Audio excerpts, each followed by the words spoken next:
ഞാനൊരു സർക്കാർ ജോലി തന്നെയാണ് ചെയ്യുന്നത് എന്നുള്ളൊരു ബോധത്തോടു കൂടിയാണ് ഞാൻ പറയുന്നത്. എൻ്റെ ജോലി എവിടെ, ഹരിതകർമ്മസേന.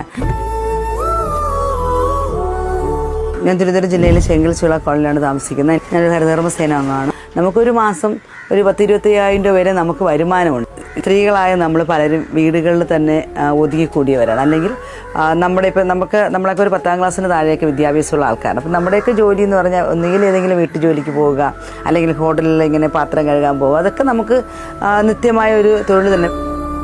എന്നെയും ഞാനടങ്ങുന്ന എൻ്റെ സമൂഹത്തെ, അല്ലെങ്കിൽ ഞാൻ കാണുന്ന കാഴ്ചകളെ, എൻ്റെ കണ്ണിലൂടെ പോകുന്ന ഓരോ കാഴ്ചകൾ ഞങ്ങളെ മാറ്റി നിർത്തുക, അപമാനിക്കുക, വളർന്നു വരുന്ന കുട്ടികൾക്ക് വളരാനുള്ള ഒരു സ്പേസ് കൊടുക്കാതെ ആൾക്കാർ കുറ്റപ്പെടുത്തുക, ഇങ്ങനെയൊക്കെയുള്ളൊരു സാഹചര്യത്തിൽ കൂടെ വളർന്നു വന്നാൽ ഞങ്ങൾക്ക് ഞങ്ങൾ അനുഭവിക്കുന്ന വിഷമങ്ങൾ പുറത്തുള്ളവരെ അറിയിക്കണം. സമൂഹത്തിൽ അതൊരു മാറ്റം ഉണ്ടാവണമെന്ന് ചിന്തിച്ച് ഞാനൊരു പുസ്തകം എഴുതാൻ തയ്യാറായി.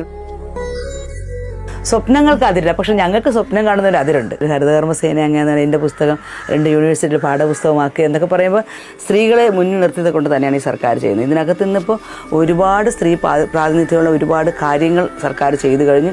കുട്ടികളുടെ വിദ്യാഭ്യാസം നല്ല മാറ്റങ്ങൾ വന്നു. ഇതിനകത്ത് ഇപ്പോൾ ഡോക്ടർമാരായി, എഞ്ചിനീയർമാരായി, ടെക്നോ പാർക്ക് ജോലി ചെയ്യുന്ന, IAS പരീക്ഷ ചെയ്ത കുട്ടികളുണ്ട്. അപ്പം അത്രത്തോളം നമുക്ക് മാറി ചിന്തിക്കാനുള്ള ഒരു അവസരം തന്നു ഈ സർക്കാർ. ഇനിയും മുൻപോട്ടുള്ള ഈ സർക്കാരിൻ്റെ ഒരു പ്രയാണം ഉണ്ടെങ്കിൽ അതിനോടുള്ള സാധാരണക്കാരായ ആൾക്കാർക്ക് ഒരുപാട് ദൂരം സഞ്ചരിക്കാൻ പറ്റുമെന്ന് തന്നെയാണ് എൻ്റെ ഒരു പ്രതീക്ഷ.